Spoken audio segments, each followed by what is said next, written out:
The FujiCast is an independent loading zone production. Wednesday, 22nd of April. The FujiCast. Welcome along to the FujiCast. Once weekly, now daily. We're all being socially distanced. Kev is over there in Malmesbury. Hello, Kev. Hello. Is it as sunny in Malmesbury as it is in lovely Newbury? It's lovely and sunny. Yeah, I haven't been out in it today, though, funny enough. The kids are out the back doing whatever the kids do, but yeah, I haven't. I'm staring at it through my window. I had a question. Do you know yesterday's free-for-all, so No Tech Tuesday, which actually ended up being some of the questions that we usually answer about wedding photography and photography in general, photography during lockdown and what it would mean to the industry afterwards. It was supposed to be more like the mermaid question that we had, but Sam asked me a bizarre left-field question. She said, could you throw it into No Tech Tuesday? How often does Kev have to deal with the dog's doings on the lawn? Oh. Well. Why do you want to know that? She said, well, brother-in-law wants to know because during lockdown it's become more of a problem. Well, has Gemma been messaging you about this? No. This is... Oh. Well, the way it works is do you have a blue job and a pink job allotment on this one? Allocation on this one? I get up in the morning and I deal with what's there. Okay. And then Gemma does it throughout the rest of the day because I don't. It's just a bizarre left field question, but she said stick it into No Tech Tuesday or Tech Free Tuesday or whatever we ended up calling it. Today we can be back with tech, and we will be. We've also got the Daily Photo Challenge, and of course, because it's a Wednesday, there's another title from Kev's Mountain of Books You Should Buy When It's Safe to Spend Money Again feature. So welcome along to the show.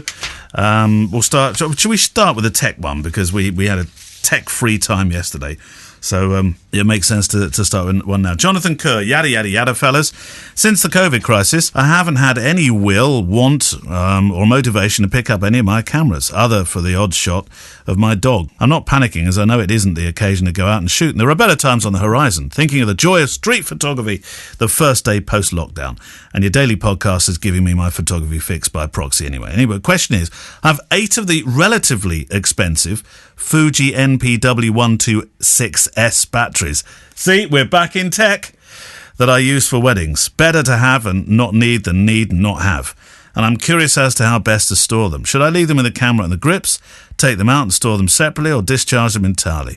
I've never trusted third-party battery manufacturers, and I'd prefer not to have to buy more official Fuji ones when this is all over. I think it's going to be okay, to be honest. There was some Jonathan Kerr. I mean, all batteries self-discharge at some rate, don't they? I've left mine in the cameras that are set up here in the studio, and I notice they do discharge across several days. Yeah, I think the official line is that if your camera is off for an elongated period of time, you shouldn't leave the battery in. No. I think. However, although if you don't you start to run down the internal? Yeah, there's the CMOS battery inside needs a little. That's why sometimes when you turn your cameras on after a very, very long time, like 4 or 5 months of inactivity, it sometimes says you need to reset the clock and all that kind of stuff because the CMOS battery that's inside also needs a little bit of power. Yes, and it gets that from the main battery. From the main battery, yeah. However, even though that is the official. I think that's the official thing. If you were a battery doctor, that's what you might say. Right. For me, I have no idea where my batteries are. I don't know. Some of them are in cameras, I would imagine. Some of them are... All my stuff's in the studio, or some of it, and some of it's here. I think there's probably some on the floor. Only you had dividers. There's some in chargers, I would imagine, still plugged into the wall. I don't know. I kind of left like it was a nuclear war. I was like, oh, no, I'm going. Grabbed my computer, chucked it in the back of the car, and left everything else. I think you felt on that first day that you were actually going to be hammering MDF boards up against your window or something. It's funny because I still got my security camera, so I watch it, I look at it, I can see it through my devices, and I look at my studio and I think, you're going to have to tidy that when you go back. Think of all the spiders, Kev. They'll be big as saucers by the time you get back into your place. Jonathan, if it means anything, because I'm slightly more diligent with where I know all my batteries and stuff are, I have all the ones that are not in the cameras at the moment, and there are 3 that are in cameras. So there's an XX1, there's 2 XT3s. They're all in there. I'm letting them discharge gradually, but I am using them, to be fair. but I'm letting them discharge gradually themselves naturally, and then I'm recharging them. All the other ones have just been sat in there, and I noticed the other day when I put them on the charger, the reading said 80%, and that's after 4 weeks. 3 weeks. So what's that 80%? So some of them have gone down to 80%, some of the batteries. Oh, I see. When you put it in the camera is telling you you've got 80% left. No, on the charger itself. I've got a charger with a figure on it that tells you what the percentage charge is. Oh, you've got one of them. Yes. I won't tell you how bad they are for your battery then. Really? Are they not good? I don't think. Well, not that I've read. I've read those kind of ones that because you can do discharge and stuff like that with them, can't you? And yeah. I think I'm with Jonathan. I always use the official chargers. Yeah. All right. Okay. Well, I use the official batteries, but in the non-official charger. And it's been that way for years. It's been absolutely fine for me. And don't get me wrong, I'm sure it is absolutely fine. But I know when I used to do Canon, I used to have a double charger that was a third-party one, and it had one of those percentage things on it. Yeah. And then I read on Canon forum somewhere or other that it's possibly the worst thing you can do for a battery because it's the wrong pins or the wrong charge, and because it's got it sucks as well as blows, sort of thing. So it can discharge as well as it charge. Don't worry about it, Daisy. You're all right. And so anyway, but I'm sure it's fine. Okay. I'm not sure we helped. Who cares? There's far worse things going on in the world. Jonathan, did we help you at all there? How about you? I'm going to put you into the possibly helped pile just over there. David Hollenbach, gentlemen, in brackets, boys. Are we gents or boys? I don't know. I mean, we do have /the boys, don't we, on the website? But please accept my sincere thanks for the daily prod of the FujiCast. Each afternoon, I look forward to plugging in the headphones and listening to the latest episode. Each episode transports me to another world. Are you sure it's not just us you're listening to? Is there something else you're doing? Away from the coronavirus-induced woes. Although not ill, the mental challenges, I've got to say, and the worries are taking their toll. Kev would have just said yada, yada, yada, of course. I live in the Seattle area of the US. I'm retired from Boeing, thankfully. This allows me to explore the city and countryside at will with my... Nikon. It never gets old. Early this year, I added an XT30 with the 27mm and 50mm to the kit for street and family photography. Loving that little camera, especially the 27mm lens. So small, smaller than the X100, I believe. Is it smaller than the X100? It is, isn't it? Yeah, pretty much. When you look at it front on, I think it's a bit wider, deeper, or fatter. I don't know. Yeah. The image quality, he says, is wonderful. He hasn't added a question here. He loves that little XT30. I mean, you've got an XT30, haven't you? I did have. Is that one of the ones you sold? No. It was a loan. So I had it for, I think, about 6 weeks. It went back to Fujifilm a long time ago. It was pretty cool, actually. Nice little camera. It's I used it for some kind of side angles for YouTube videos and everything. The film and everything on it is great. Single card, all that kind of stuff.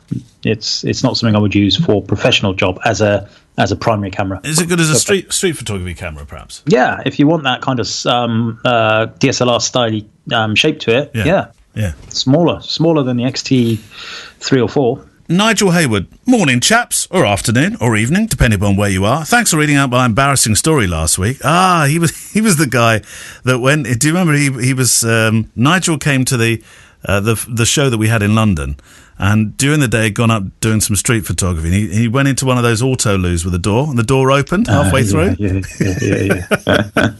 I was driving to work this morning, listening to the podcast, and Kevin mentioned the improved shutter life of the XT4, and it made me wonder. When I've looked at second-hand Fuji mirrorless cameras online, the sites I visited, they can't give a shutter count. I went to my local LCE, that's London Camera Exchange, sometime back before going into lockdown, and they said it wasn't possible. So my question is, how can Fujifilm know the shutter count of a mirrorless camera returned under warranty? Well, the X100 is the only camera that has it tells you, and it's only an approximation, how many shutters, clicks has been gone. All the others don't. And I presume that Fujifilm have some kind of, software or whatever that will look at the firmware. I'm sure there is a way of finding out. It's certainly not publicly available in the camera, though. But what I would say is don't worry about it. These shutters go on and on and on and on and on and on and on and on and on. I think you'd have to be pretty unlucky. The shutters typically aren't things that go photo pop. One more, then we'll have the photo challenge. Ewan McNeil, thank you for the podcast. I'd be interested to hear your thoughts on studying photography academically, something like a part-time master's, and whether this is helpful as a way of learning or seen by some as necessary if you want to do anything professionally. I've been pursuing photography as a hobby, on and off, since I started doing my own black and white prints at secondary school. Main interest, landscape, abstract, close-up images, but more recently paying a bit more attention to family portraits during lockdown. Before the whole pandemic thing started, I was wondering about the idea of starting to see if I can make anything or photographically as a small sideline alongside the part-time day job. So there we go. Would the part-time master's degree help him? I don't know. I wouldn't say that. To be a wedding photographer, for example, you do not need to have a degree in photography, and also commercial photography. Then no is basically the answer. I don't think it will necessarily be something that will help you get a job or get a gig. However, what I would say is that I think that it's not necessarily a thing that you shouldn't do, because it can give you a very good ground in academia. Education is a good thing to do for your own well-being. You will learn a lot, of course, especially things like the history of the art and all that kind of stuff that I'm very interested in. But whether going to a commercial client and saying, look, I've got a PhD in photography, are they going to go, well, let's just see your pictures? But saying that, I do a course at Simon Sister College, and the plan is to do another one at some point if we're ever allowed out. And I enjoy doing it, and the people who came along learned things, I hope. Are you going back to that when it all starts up again? Yeah, possibly. Yeah, I mean it's all up in the air, of course, but with a different angle on things. But yeah, I did enjoy doing it. Yeah. Well, thank you very much. Oh, he did a second part question, so I'm throwing him on the floor before we've even had the second part of the question. Hold on. A sneaky second parter. Did you find my batteries down there? Yeah, they're in there. I'll ask a sneaky second. I'm also interested in trying to combine audio field recordings of some of my landscape images of sound captured in the same space as the image was taken. Is there a precedent for other people having already put together still images and audio regularly for scenes with no people in them? I think there are. There's loads of YouTube. There's a very, very popular YouTube one that has sort of howling wind with photographs of empty doorways or empty buildings or whatever, if he means that kind of precedent. Sounds an interesting idea, doesn't it? Yeah, it does. It sounds pretty. I wouldn't say unique either, but it sounds it's not something that I see a lot of for sure. I encourage people at my workshops to record the audio of a street corner or wherever they are. Yeah. Not necessarily for them to plug it with the pictures afterwards, but that would make it interesting. Don't you use that as a way of people going out to you say, look, listen, and then go and make pictures of it or something? Is that? Yeah, listen to the environment. Yeah. And you will hear. So if everybody who's listening now, right, we're going to be really quiet now, and you just listen to what's going on around you. You can't go too quiet, because otherwise some of the players try to fill the gaps in. So, right. Okay. All right. We won't do that then. We'll try. You can try for about 5 seconds. Okay. Double burst. Right. Ready? Quiet. 5 seconds. Right. What did you hear? I heard Rosa. Yeah, that's Rosa and Albie. They're making something probably a mess. But in your studio you won't hear anything because it's all soundproof. But the people listening will have heard different things rather than us, and that will pique your interest in photography.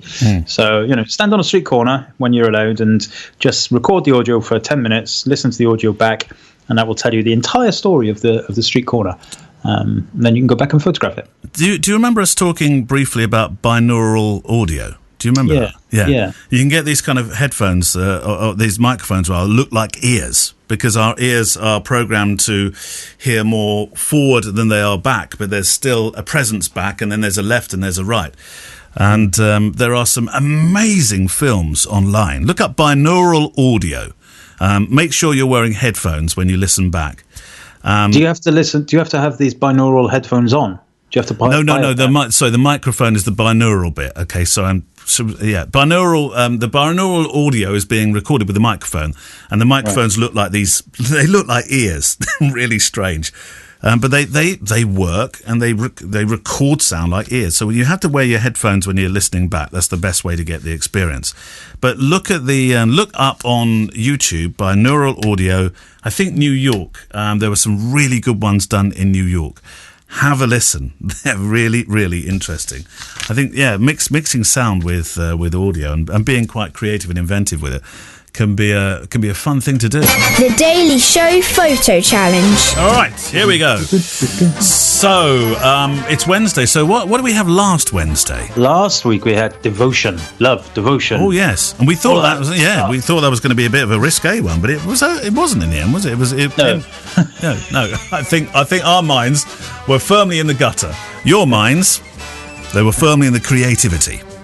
There were some lovely pictures, obviously, of course, people hugging, and there's a nice one from Michael Hochleitner,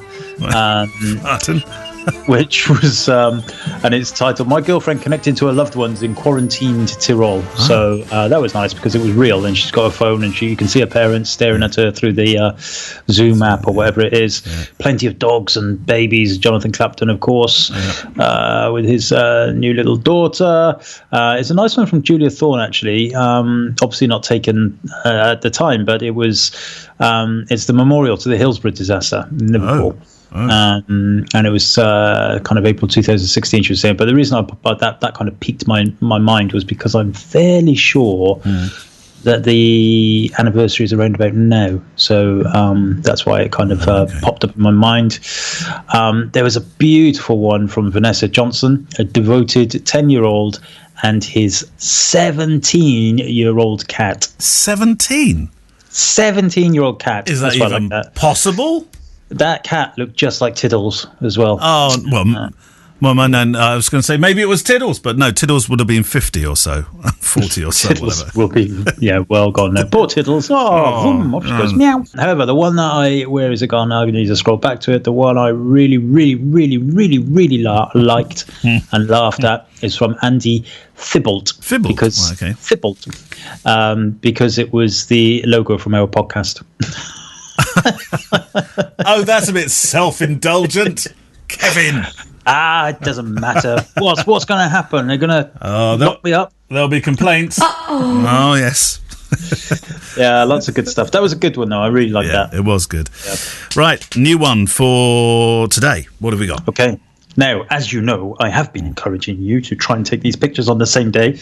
So today, I am going to force you to take it on the same day, with a little bit of a twist. So what would be ace would be for you all to write a message on a piece of paper or on your computer screen and take a photo of it as a message to all of us. However, I want you to put the date in the corner so we know that it's taken today. And it needs to be a little bit more creative than just something slapped on a screen, surely. Absolutely, yes. Well, it doesn't. The message is the most important thing. So, can you see through? Can you see through something or underneath something? A bit like the banisters and things that were in yesterday's challenge. Would that be absolutely or reflection, maybe, or top down? The message to us, to everybody else. So you might have, if you've got 7 kids, you might get them all to hold up a piece of paper with one letter each. You might scroll it all over your kitchen wall in the blood of your husband or wife. You might just take a picture of your phone with the message, "We all love each other." Can that message be scrawled on yourself? You can scroll it on yourself. Yeah, absolutely. Whatever. It doesn't matter. The idea is that you are passing on a message. And of course, it doesn't have to be all about the COVID stuff. It could just be saying hello. Yeah. Oh, well, that's a very good one. So that's set for today. The best of luck to you. Right. Books. Are we ready? So another title from the Kev's Mountain of Books You Should Buy When It's Safe to Spend Money Again feature. Now, we had a sort of complaint last week that said, "Hang on a minute, I'm trying not to spend money," and Kev's coming out with books. So what have you picked out from your library? Well, I think today it's definitely backfired a little bit because I have got The North by John Bulmer. I'm just stretching to pick it up. I know The North by John Bulmer is a photo book. Obviously, it's some amazing images, and it kind of taken when the North is going through its transformation from kind of hard working. Not that they're not hard working now, but proper industrial kind of moving through. I would say early 60s probably is the timeline of this, So you've got lots of images of kind of ship workers, dockyard workers leaving, and they're covered in grime and all that. You've got some of the miners. A lot of these images were in the Sunday Times magazines over the years. A mixture of black and white, colour. You've got old ladies who, they're on their hands and knees and scrubbing the pavement outside their door. Proper nostalgia stuff. I always go on about nostalgia. And like I say, when these pictures were taken at the time, people probably thought, whatever. It's just an old woman cleaning the floor. All old women clean the floors. Stop it. And now, of course... Careful, Kev, careful. Well, they did in those days, didn't they? That's what my nana did all her life. Oh, right. They did. Nan's job, was it? No, well, it was then, sadly. But now, of course, so now times have changed, and rightly so. And then we look at these and we think, wow, how times have changed. And that's the whole point of it. There are some very creative images as well in terms of composition. Some amazing ones of kind of reflections through people's house windows. But what I really love is just the people on the streets. You've got these very depressed areas of the northeast mostly. You've got little girls and boys playing football on the street corners, and that was it. That was their life. They basically went to school, played football on the street corners on the weekend, and then went and did some hard labour for most of the rest of their life. And you've got all that captured, and it's a beautiful, beautiful book. Those street scenes are really important, of course. Absolutely, incredibly important, and I'm not going to get on that horse again, but sadly those nostalgic pictures will be a thing of the past, because we're having that permission taken away from us. However, so I did get that book out, and I thought, this is great, because I remember buying this on Amazon, and I did buy it, and I even looked through my Amazon purchasing history. I had to go back a very, very, very long way, and I bought it in 2013, I think. It was published on the 14th of November 2012, according to Amazon. However, although it's on Amazon UK, it's no longer available. So when books are no longer available, I head over to my my Bible of books, which is called abebooks.co.uk, abebooks.co.uk. Right. This is where you'll find pretty much every book, and it will give you a very, very good indication of the going rate for that book. Now, bearing in mind, AbeBooks looks at book dealers all around the world. There's only one copy of this available on AbeBooks, and it's from a dealer who is in Pennsylvania, New York, USA. Okay, yeah. And the going rate for it is go on, £1,261.60. I'd say on top of that, you have to pay £20 and 8 pence shipping. I'll have two. Well, there aren't two available though. And because of the COVID, there might be a delay in you getting that book. Yeah. My word, Kev, your book collection's becoming like a vault of fine wines, isn't it? Brilliant, isn't it? £1,261.60. No, if anybody wants it for £1,260, I'll do it. It's yours, yeah. On the access front, a good book this week. It was an interesting point made by Adam Gray when he was on the show a couple of days ago, the New York photojournalist, who said that one of the things he'd noticed was the ability to photograph and being given access and people respecting the fact that you're there to tell a story and show a story. And Ian Forsyth, I'm due to talk to for an interview for our podcast here. He's a very well-respected photojournalist. And he had written in some two-way that was going backwards and forwards while this interview was being set up, that he's been taking images or making images, of course, during this COVID crisis. Said, inside Nightingale hospitals in Sunderland before it opens, I've been photographing food banks, NHS clapping, gin distilleries, making hand sanitizer, etc. Whatever I can think of to do. But the biggest thing is access. There isn't any. The long-term photographic documentary of these historic times in years to come will be rainbows in windows and clapping. I don't know anyone in the UK, other than the BBC, who have been allowed inside an ICU to document what's actually happening. Yeah, well, partly I think that might be so we don't get frightened. Yeah. Perhaps, who knows? I think from a photojournalist, I'm not a photojournalist. He is. He's a professional one, so he obviously knows a lot more about it than me. But I was talking more about our personal rights, our public liberty to photograph on the streets and stuff. That's the thing that worries me. But we're not. I'm not sure. I want to see what's going on inside those wards. I guess he doesn't just mean the ICU. He said there's a real shame. In 100 years' time, there'll be no real imagery to show what went on. It'll look like a minor blip that disrupted a few people for a couple of weeks. I'm sure he's being a bit more glib there than he means to be. But he's right. He is right. He is right. He is absolutely right, of course, yeah. I'm looking forward to talking to him. Right, that's it for another day. Tomorrow, what are we doing tomorrow, Kev? Oh, it's just a photo challenge tomorrow and more questions. Do not forget to send them in, of course. Do you know what? I'm starting to lose sleep at night thinking about these photo challenges. Are you? Yeah, Jenna said to me last night, it was about 2 o'clock in the morning, she said, what are you doing? And I said, I'm desperately thinking of a photo challenge. You were not. You were getting up to go to the Wii. She said, just go to sleep, you stupid man. How many photo challenges have you had to think of so far? Well, we've done about 10 so far. So 11, 12, 13. Yeah, that's a challenge. There we go. Well, that's your challenge. To think of a photo challenge. I'll chat to you tomorrow, Kev. Bye-bye. The Fujicast is an independent Loading Zone production. Email the show with your questions and words of wisdom to click@fujicast.co.uk. Email any complaints and political nonsense to our wives, who will deal with your comments in their own good time and in their own good way.